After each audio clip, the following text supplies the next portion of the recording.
remercie pour commencer quelques remerciements pour Patrick Gandhi, Patrick Cipriani, les équipes de la DESAC pour l'organisation de ce symposium qui va permettre à tous les acteurs de s'exprimer. Je remercie Peggy Amari qui est à la gestion de risque à Air France pour m'avoir aidé à préparer cette présentation, ainsi que Emmanuel Chéron qui est dans la salle et qui est un spécialiste à Air France aux opérations aériennes de l'Air Traffic Management. Je vais aussi prendre une petite précaution avant de commencer parce que la sécurité des vols, c'est celui qui amène ce sont les personnes qui amènent les mauvaises nouvelles, qui prévoient toujours le pire. Donc, c'est pas toujours très drôle à entendre. Et donc, je vais certainement pas me faire que des amis. Donc, une petite précaution. J'aime les drones. J'ai même un fils qui est droniste homologué, déclaré. Donc, et je suis tout à fait conscient de l'intérêt des drones pour un grand nombre d'utilisations. Je n'ai aucun problème avec les drones et le futur des drones. Donc, je rappelle sur cette première slide que le transport aérien est arrivé à un niveau de sécurité très élevé après un siècle de travail commun des exploitants, des autorités et des constructeurs. C'est un cadre réglementaire qui est complexe dans lequel nous évoluons, des espaces qui sont parfaitement contrôlés de différentes façons. Et grâce en particulier à des innovations technologiques, on peut citer le CPDLC, l'ADS, le GPS, la PTCAS, les espaces RVSM qui ont permis de mettre plus d'avions dans le même espace, et l'AirNav, etc. J'ai un petit peu mélangé les genres, c'est pas très grave. C'est qui nous amène aujourd'hui à une navigation sûre et précise.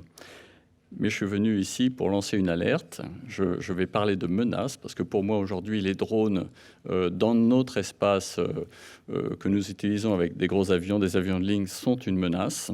Alors, la menace, c'est pas vous, parce que je pense que vous respectez les règles, mais c'est surtout la menace des drones qui ne respectent pas les règles, qui sont des intrus dans notre espace aérien. Et donc, je dis que ça brise la sacralisation de nos espaces. Et comme exemple, je n'ai pas trouvé mieux que d'imaginer, de vous faire imaginer que sur l'autoroute, eh bien, on vous dit que de temps en temps, à tel ou tel endroit, il y a des gamins qui jouent avec des voitures télécommandées quand vous arrivez à 130. Ou alors qu'on autorise les gens à rouler à 10 à l'heure ou 20 à l'heure avec des véhicules un peu plus gros. Parce que pour nous, dans nos avions, il est carrément impossible, même si on les détecte aux vitesses auxquelles on vole, de les éviter. Donc nous espérons, les compagnies aériennes, une exploitation des drones sûre et encadrée. Alors là, c'est un schéma qui fait peur. C'est la gestion des risques à Air France. Donc nous avons un modèle de sécurité, je ne vais pas rentrer dans le détail, sinon ça serait affreux, qui s'appelle le Bowtie. Et donc on a toute une liste d'événements qu'on a identifiés et on construit des barrières pour éviter que l'événement arrive. Et parfois, quand il arrive, on a aussi des barrières qui sont celles de droite, les barrières qui nous permettent de... il est là, qui nous permettent donc de récupérer avant le dommage majeur. Donc ces barrières, pour ce qui concerne les drones, c'est pour les événements qu'on appelle le mid-air collision, sont tout à fait inefficaces puisque nous n'avons aucune possibilité d'éviter un drone identifié à la dernière minute aux vitesses auxquelles nous volons. Voilà, donc ça, je passe là-dessus. Et vous avez donc ici la matrice de classement des risques d'Air France. Alors on entre dans cette matrice d'un côté pour classer l'événement en rouge, en jaune ou en vert, pour faire simple. On rentre d'un côté en comptant le nombre de barrières restantes entre l'événement et l'accident dans le scénario le plus crédible. Quand il reste peu de barrières pour nous protéger de l'événement, eh bien, on est plutôt vers le rouge. Là, on va dire minimal, par exemple.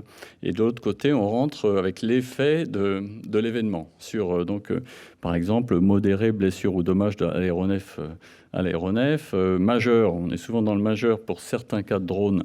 On estime qu'on pourrait avoir 1 ou 2 pertes humaines, plusieurs blessés sérieux et des dommages importants à l'aéronef, etc. Donc vous avez de mineurs, pas de conséquences, jusqu'à catastrophiques.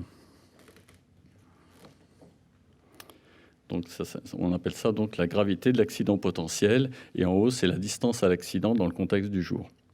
Voilà. Et donc, on a fait une petite matrice, un outil pour les analystes du risque de la compagnie. Donc, vous voyez, les jouets, les small drones, on dit qu'il n'y a pas trop de risque. Pour les drones de moins de 5 kg, alors là, on commence à parler de niveau 100. Le FL100, c'est 10 000 pieds, pour ceux qui ne sauraient pas. Et 10 000 pieds, on a fait une limite. Ici, 10 000 pieds, on s'est basé sur les études qui ont été faites donc par les Anglais et les Américains sur le risque de collision, bien sûr en fonction de la vitesse. Sachez que nous, au-dessus de 10 000 pieds, nos aéronefs volent entre 280 et 330 nœuds en moyenne, et qu'en dessous de 10 000 pieds, la consigne de la compagnie, de toutes les compagnies aujourd'hui, pratiquement, c'est de voler à 250 nœuds. Donc la vitesse étant inférieure en dessous de 10 000 pieds, on estime que les conséquences de l'impact seraient bien sûr inférieures. Ensuite, pour les très gros, enfin les gros drones, plus de 5 kg, qu'on soit au-dessus ou en dessous du niveau 100, on les a tous mis dans le rouge. Et pour les très gros drones, type drone militaire, donc là, on les considère comme des avions. Donc là, on rentre dans tout à fait autre chose. Donc, je le rappelle, donc l'impact, la gravité de l'impact en fonction de l'énergie cinétique, donc de la vitesse de l'avion. Alors, toutes les compagnies ne font pas ça. Air France, on s'est mis j'estime qu'on s'est mis du bon côté. Des compagnies ne traitent pas les drones, ne les mettent pas en rouge quand ils sont au-dessus du niveau 100. Nous, on a fait ce choix. Ça nous alerte, ça nous oblige à mettre en place des plans d'action. Donc, en cas de vitesse élevée ou de drone de grande taille, le dommage est majeur, voire catastrophique. Je ne reviens pas là-dessus. Ça, c'est un tableau à Air France aujourd'hui. Chaque année, on a entre 10 et 15 événements rouges qui ne sont pas toujours des causes internes. Là, vous voyez, c'était le mois dernier, on était à 11 événements rouges depuis le début de l'année. Il y a des problèmes ATC, il y a des problèmes de pilotage de trajectoire. Mais il y a en rouge 4 croisements de drones. Ça veut dire qu'on a croisé, on a identifié, ça veut dire qu'on n'en a pas croisé d'autres, mais on a pu en croiser d'autres qu'on n'a pas vus. Mais nos équipages, ils savent reconnaître des drones quand même, et ils les ont croisés de très près. C'est-à-dire reporter les derniers drones qu'on a croisés. J'ai même vu des distances. Alors c'est très difficile à évaluer. Je pense qu'on n'est pas très capable de dire si c'est 50 mètres ou 100 mètres, mais ils ont été reportés à 50 mètres. Donc ça se rapproche. J'ai lancé une alerte en disant le drone se rapproche. Et à 200 à 300 nœuds, ça ne me fait pas plaisir du tout.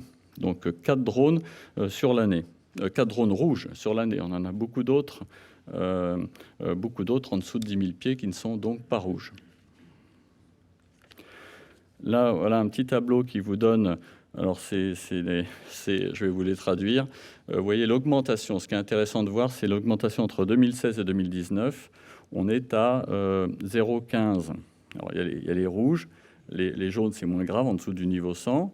On est à 0,15 croisements de drones par 1000 vols. Sachez qu'on a 1000 vols par jour. Donc, vous voyez, tous les 10 jours, il y a un drone. On a réparti sur nos escales. Vous avez CDG à gauche. On en voit beaucoup à CDG. On en a eu Orly, à Nice, Los Angeles. Enfin, les chiffres ne veulent pas dire grand-chose, mais enfin, voilà, toutes les escales où on a croisé des drones. Voilà. Donc, qu'est-ce qu'on fait? Quelle est la réaction face à la menace? Eh bien, le signalement. Donc, c'est la première chose qu'on demande à nos équipages, signaler à l'ATC le croisement d'un drone. L'ATC assure un report au trafic suivant concerné pendant 30 minutes. Ensuite, la vitesse. Nos équipages, quand ils croisent un drone, après l'avoir signalé, réduisent la vitesse des appareils. Les suivants vont réduire la vitesse quand on va leur signaler le drone, mais bon, le drone se déplace. Donc, c'est pas évident que ça soit c'est une bonne mesure de précaution. L'évitement, il n'existe pas de certitude qu'un évitement de zone, si on ferme l'espace, donc assure un plus haut niveau de sécurité, puisque donc, le drone se déplace. Et le ralentissement des flux ou la fermeture des espaces peut impacter pour les avions, pour le trafic aérien, des problèmes de gestion de carburant, puisqu'ils génèrent des attentes, des incertitudes et éventuellement des dégagements. Il y a eu des fermetures de terrain à Londres, je crois, et à Paris, on a fermé une piste à Roissy pendant 2 heures, je crois, récemment, au mois de septembre. Et puis, donc, ça peut aussi donc, générer des congestions de l'espace aérien. Donc, c'est des conséquences après opérationnelles, économiques, etc. Et puis, la notification demande à nos équipages de reporter l'incident par Pilot Report, PR, ASR Air Safety Report, et d'envisager un dépôt de plainte à la GTA. On a un système de dépôt de plainte simplifié qui permet aux équipages de signaler, de déposer plainte auprès de la GTA à l'arrivée. Voilà, donc notre compagnie assure le transport en sécurité de nos clients et équipages. J'aime bien dire que nous, on met des pilotes dans nos aéronefs parce qu'on trouve ça plus sûr. Et puis parce je veux dire, de cette façon, on répond aux imprévus. Et donc, on assure une meilleure sécurité par la présence de l'homme avec les automatismes. C'est une petite boutade quelque part, mais nous, on a choisi de maintenir pour encore de nombreuses années, et puis parce qu'on n'a pas les solutions pour faire des drones de transport public tout de suite, mais on répond de cette façon disons mieux aux imprévus qui jalonnent toute une mission de vol. Voilà. Et on a des systèmes redondants, on a 4 moteurs sur mon avion, on a 3 systèmes hydrauliques, on n'en a jamais un seul. Et donc on a un système finalement assez sûr, mais face à la menace des drones, je dis bien des drones qui ne sont pas autorisés à rentrer dans nos espaces, mais qui y rentrent quand même, je ne mets pas tout le monde dans le même panier, nous avons des barrières peu nombreuses, une faible culture aéronautique des opérateurs, Nicolas l'a dit tout à l'heure, une réglementation en évolution, des moyens d'identification, d'évitement, de protection au stade de la recherche, une infrastructure qui ne peut aujourd'hui donc gérer ces trafics. Et donc, si on commence à parler d'intégration, ce à quoi je ne suis pas prêt du tout actuellement, pour partager l'espace et maintenir un haut niveau de sécurité, il nous faut apporter cette culture de sécurité, un cadre réglementaire donc similaire au nôtre, garantir un espace pleinement contrôlé et sûr, et garantir l'intégrité des opérations. On a écrit une norme de certification, responsabilité des opérateurs, surveillance, etc. Donc voilà, je viens chercher plutôt des réponses à mes interrogations, tirer la sonnette d'alarme, parce qu'aujourd'hui, l'augmentation des cas de croisement de drones nous inquiète. Et aujourd'hui, je ne vois actuellement aucun moyen de partager l'espace. Voilà. Désolé pour ces mauvaises nouvelles.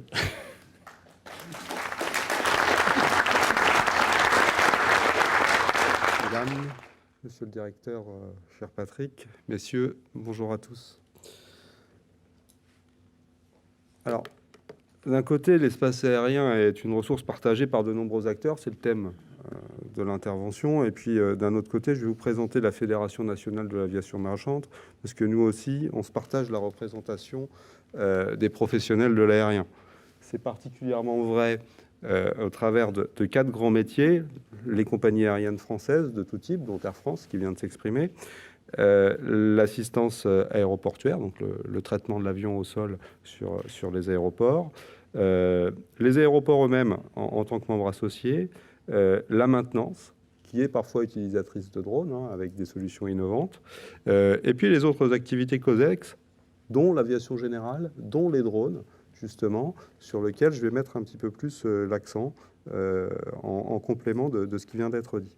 Donc la FNAM, elle regroupe 8 chambres syndicales, la chambre syndicale du transport aérien pour les compagnies aériennes, la chambre syndicale de l'assistance en escale pour l'assistance en escale, le BA France pour l'aviation d'affaires, le JPAG pour l'aviation générale et le travail aérien, le SNEH pour les hélicoptères et le GPMA pour les expressistes, donc comme FedEx, dont on entend beaucoup parler en la matière de livraison par drone aussi et d'expérimentations qui sont faites.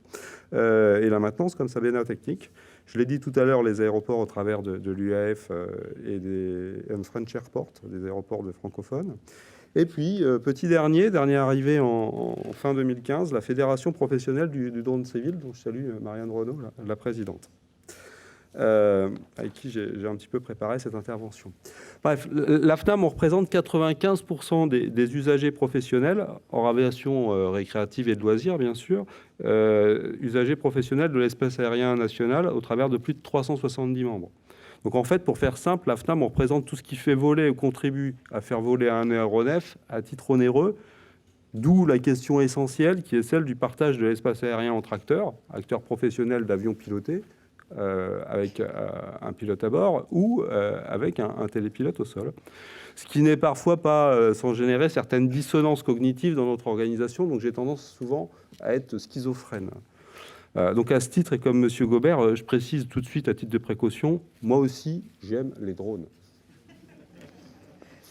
Alors pourquoi les drones à la FNAM? Parce que les drones, déjà, ce sont des aéronefs qui ont des activités professionnelles et qui sont payantes. Donc c'est des objets qui volent comme les autres et de manière rémunérée. Bon, ensuite, je l'ai dit tout à l'heure, parce que la FPDC nous a rejoint fin 2015. Au moment où les réflexions sur la réglementation nationale, européenne, voire internationale, battaient leur plein, souvent en concurrence les unes avec les autres.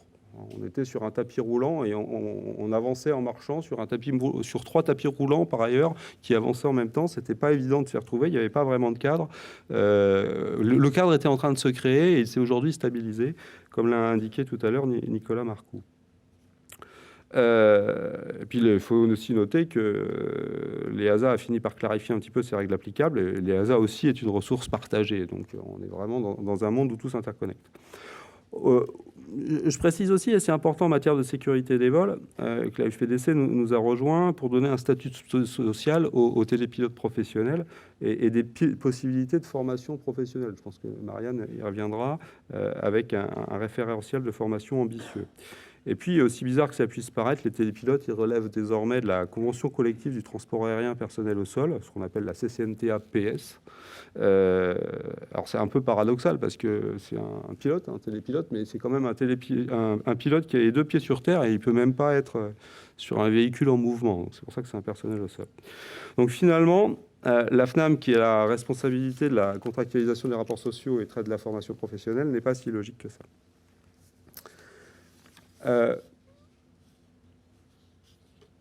Donc aujourd'hui, je représente tous ces acteurs du plus petit au plus gros.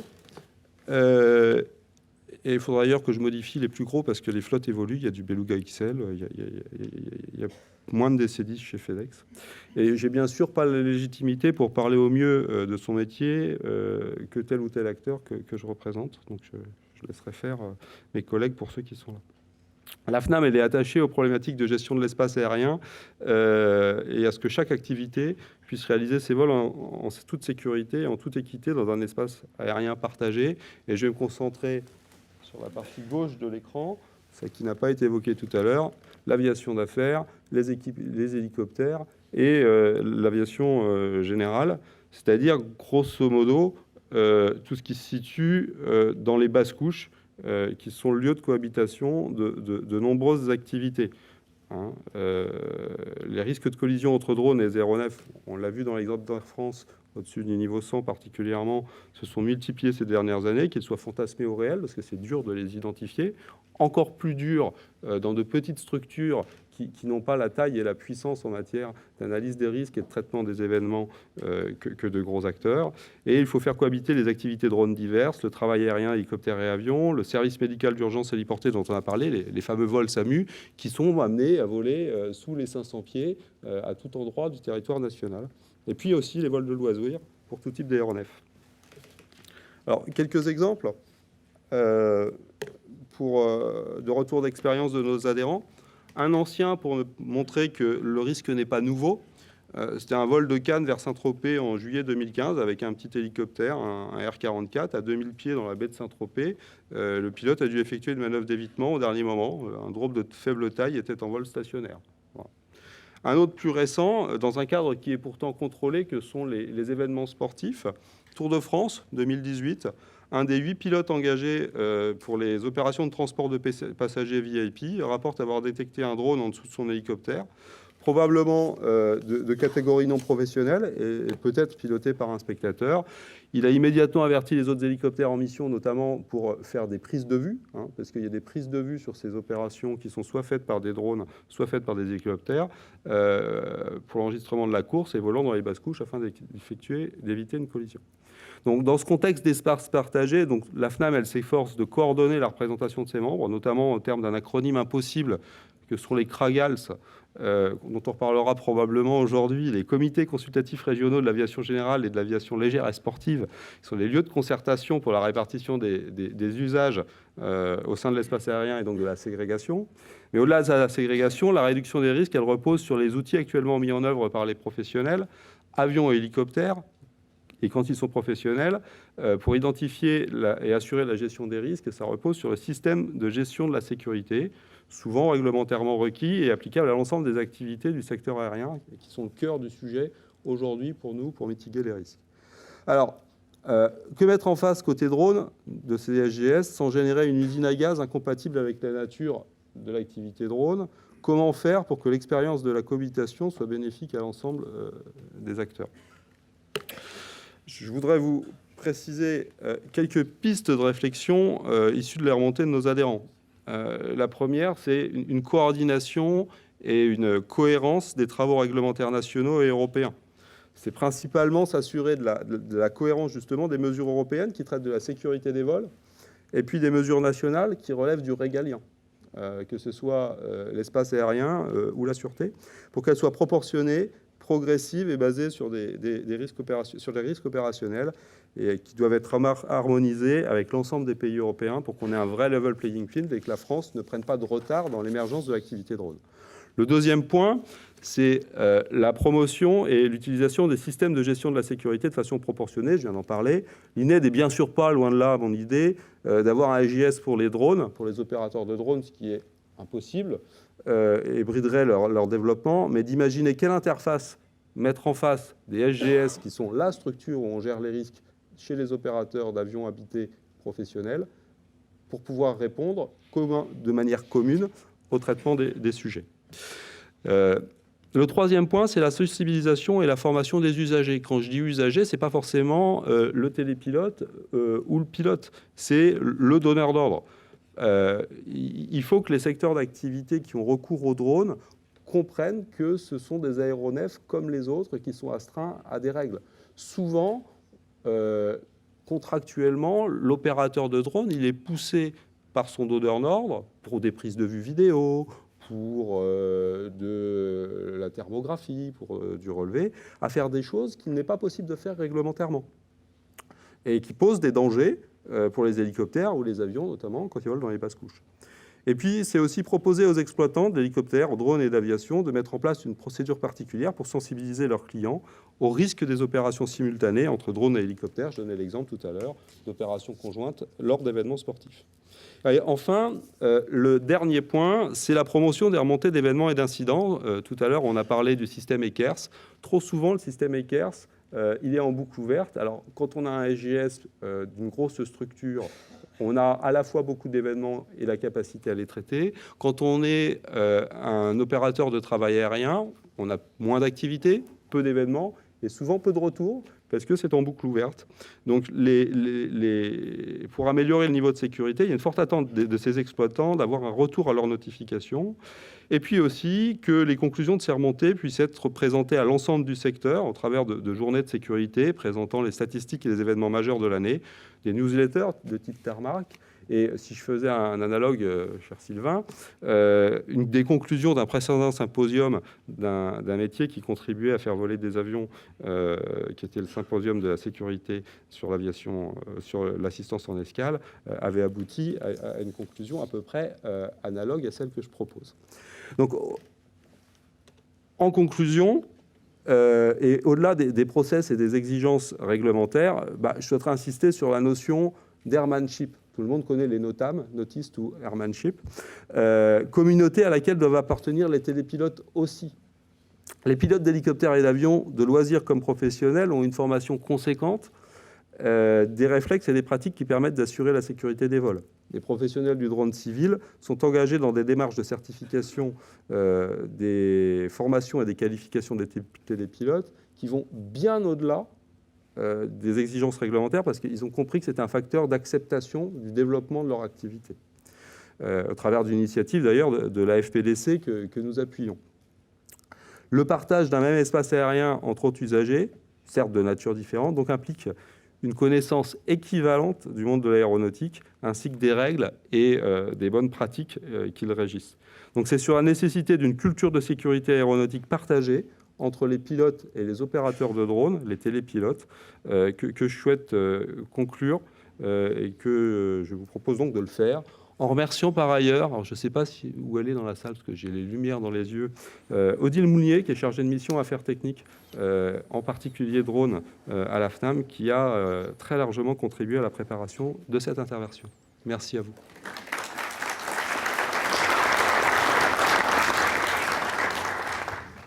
Merci. Donc, monsieur le directeur, mesdames, messieurs, je viens ici vous parler donc de drones et d'espace aérien, mais pas seulement en tant que représentant de l'aviation habitée et notamment du Grand Franche-Comté, mais aussi en tant que représentant de l'aviation non habitée étatique. En effet, je souhaitais tout d'abord vous présenter, mais très rapidement, ne vous inquiétez pas, la Direction de la sécurité aéronautique d'État, la DSAE, afin de mieux cadrer mon propos. L'organisation de l'aviation civile, que vous pouvez voir sur la diapositive à gauche, que vous connaissez bien, avec l'OACI, l'EASA, la DGAC, exclut de son périmètre l'aviation d'État. Nous avons donc mis en place une organisation de la sécurité aéronautique d'État, qui se trouve à droite sur la diapositive, avec plusieurs autorités et un programme de sécurité. Ce programme de sécurité nous permet de fixer des orientations et des objectifs stratégiques. Ainsi, l'autorité technique, la DGA, dont vous avez un représentant dans la salle, l'autorité de sécurité, la DSAE, et là nous sommes nombreux présents également dans la salle, ainsi que les autorités d'emploi, que vous voyez ici apparaître, donc les trois armées bien évidemment, la DGA pour la partie essai en vol, la sécurité civile, les douanes et la gendarmerie nationale. Nous travaillons donc de concert avec ces 7 autorités qui exploitent également les aéronefs. Pour être un peu plus précis, la DSAE repose en réalité sur 3 piliers. La navigabilité, la circulation aérienne militaire et la formation des équipages et l'exploitation des aéronefs. Elle a des responsabilités de régulateur et de surveillance pour les 2 premiers piliers. Le 3e pilier étant essentiellement sous la responsabilité des autorités d'emploi. Sa mission reste de créer un cadre de sécurité aéronautique pour les aéronefs d'État en leur permettant de réaliser leur mission sans créer de menaces de sécurité vis-à-vis de l'aviation civile. Nous sommes donc bien séparés avec la DGAC, mais bien coordonnés. Et il existe des instances, notamment le directeur de l'espace aérien et de multiples groupes de travail, qui travaillent dans ce sens. Cette coordination civilo-militaire qui apparaît ici, c'est le maître mot de ma présentation aujourd'hui. Car à mon sens, si la France est précurseur dans le domaine des drones en Europe, c'est grâce à cette coopération. Vous pouvez voir ici, sur cette diapositive, les 3 orientations stratégiques inscrites dans le programme de sécurité aéronautique d'État concernant les drones. Le périmètre est très large, comme vous pouvez le voir. Il inclut la très basse altitude, la moyenne altitude, la haute altitude, l'aviation habitée et non habitée, qu'elle soit étatique ou civile. On se place côté opérateur de drone étatique, mais également opérateur d'avions habités vis-à-vis de la menace drone. Je vous propose donc de commencer par la moyenne et la haute altitude, qui est peut-être moins connu aujourd'hui. En coordination avec la DSNA, nous mettons en place des couloirs drones, comme vous pouvez voir sur la carte. Donc, ces couloirs existent entre le niveau 110 et le niveau 150 pour une partie, la partie gauche, et des couloirs autour du niveau 190 pour la partie de droite. L'objectif est de disposer d'un réseau national de couloirs activables afin de pouvoir faire voler les drones militaires, donc le Harfang qui a été retiré du service, aujourd'hui le Reaper, en espace ségrégué, en circulation aérienne militaire. Ces couloirs ne sont bien sûr activés que lorsqu'il y a un vol de drone, évidemment. L'espace est ensuite restitué à l'aviation civile pour l'aviation commerciale. Comme vous pouvez le voir, nous couvrirons bientôt l'ensemble de la France métropolitaine. Cependant, ce système n'est pas encore assez souple et ne permet pas d'accéder à l'intégration complète du drone. C'est la raison pour laquelle, avec la DSNA et avec l'armée de l'air, nous menons depuis plus de 2 ans des expérimentations en CAG IFR. La DSAC également participe au travers de l'enquête de sécurité. Et donc, je vous propose de regarder un petit film pour faire un petit break. Mais ce film est un petit peu ancien, il a environ 2 ans, mais il montre bien ce que nous faisons dans ce domaine-là. Et ensuite, je préciserai la suite de ces expérimentations. Merci.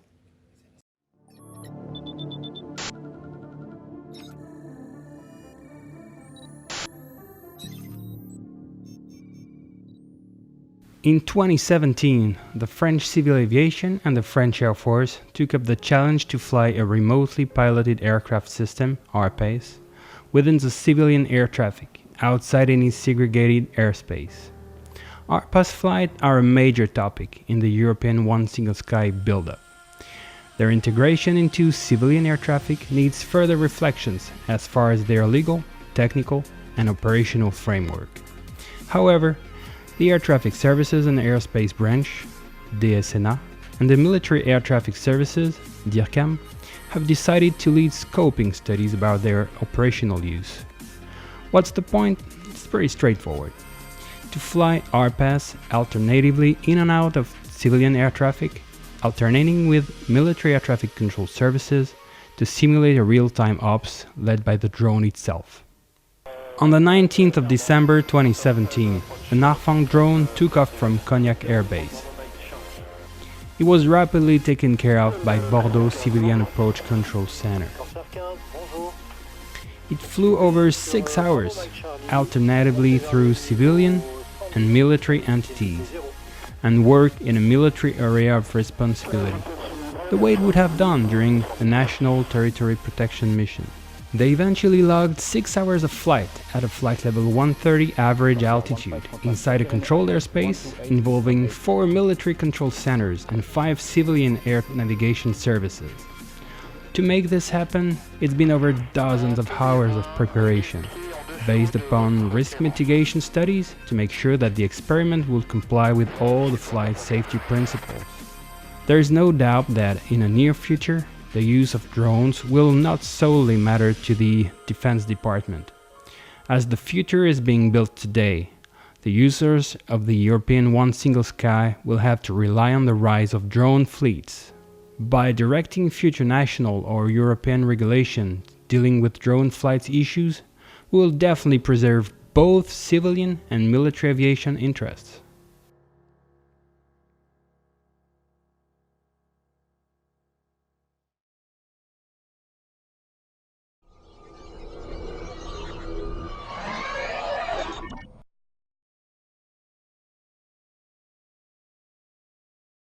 Nous sommes aujourd'hui à la phase 3 de ces expérimentations qui fait l'objet d'une feuille de route. Oui, qui fait l'objet d'une feuille de route entre la DSNA, l'armée de l'air et la DSAE, et nous envisageons dès le mois de décembre et au mois de janvier des vols transfrontaliers entre la France et l'Espagne, avec également des transferts entre centres régionaux de navigation aérienne, pour ne pas les citer, Marseille et Bordeaux. Ces vols serviront également à valider une étude de l'Agence européenne de défense, et les enseignements seront partagés avec les pays européens et avec l'AESA. En outre, la DSNA, l'armée de l'air et la DSAE se réunissent au sein du GT DroneOps pour conceptualiser l'intégration des drones mâles et analyser les retours d'expérience de ces expérimentations. Si vous avez plus de questions sur ce sujet, vous pouvez voir notre sous-directeur espace aérien qui est dans la salle, le colonel Linderman, c'est lui qui lead ces expérimentations. Très rapidement, je voulais vous présenter également notre réseau TBA, puisque j'imagine que la très basse altitude vous intéresse au premier plan. Je souhaiterais commencer par ce réseau. Vous voyez qu'il y a un réseau TBA qui est activable jour et nuit, et lorsqu'ils sont activés, évidemment, il y a interdiction de pénétrer. À l'intérieur de ce réseau, nos avions volent à très haute vitesse, très basse hauteur, et n'assurent pas l'anti-collision sur certains tronçons. Certains de ces tronçons peuvent aller jusqu'au sol. Les zones que vous voyez apparaître en hachuré, qui sont un petit peu plus grandes, et que vous voyez apparaître également sur la carte du géoportail, ce sont des espaces qui sont identifiés dans lesquels nous réalisons des entraînements à très basse hauteur, mais qui sont toujours accessibles, bien sûr, à l'aviation civile. Et en ce qui concerne les drones, eh bien, pour tous les vols au-dessus de 50 mètres, il y a obligation de se notifier d'après l'arrêté espace du 17 décembre 2015. Alors, me direz-vous, on notifie, mais à quoi cela peut-il servir? Eh bien, nous avons un système de visualisation. Donc, nous extrayons les données des notifications sur Alpha Tango et nous distribuons donc cette visualisation à l'ensemble des opérateurs de l'aviation habitée étatique. Donc, vous voyez à gauche tout un tas de paramètres, vous voyez la carte, vous revoyez les zones et les types de drones et les types d'activités. Pour être, on va dire, un petit peu plus précis, en cliquant sur l'un des drones, vous pouvez avoir accès à l'identité du télépilote et vous pouvez ainsi faire de la déconfliction stratégique, c'est-à-dire appeler et coordonner avec le télépilote l'activité. Nous avons également une fonction statistique qui nous permet d'identifier les zones et les périodes de forte activité. Par exemple, on a pu identifier qu'en février et avril, il y avait une forte activité de drones hors vue. Ceci étendu, bien sûr, à tout ce qui est activité agricole.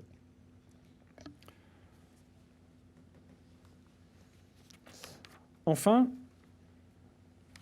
le ministère des Armées contribue également au projet d'innovation U-Space de la DSNA. Là, c'est en février 2019. Le terrain militaire de Llanbiwé, Lorient-Llanbiwé, donc, a été sélectionné comme CTR où se dérouleront des expérimentations. Par ailleurs, il est demandé aux opérateurs d'aéronefs habités ou non habités étatiques de soutenir ces expérimentations et d'orienter leur mission d'entraînement vers les CTR qui ont été sélectionnés par la DSNA. L'enjeu est bien évidemment d'avoir une approche globale de la sécurité et du besoin de U-Space. Pour ce faire, eh bien, la coopération civilo-militaire est indispensable. Et comme vous le voyez, elle est très large puisqu'elle couvre également le lien sécurité-sûreté. Nous travaillons donc tous, DGAC, DSAE, DGA et autorités d'emploi, pour la sécurité aérienne de tous les usagers. Je vous remercie de votre attention.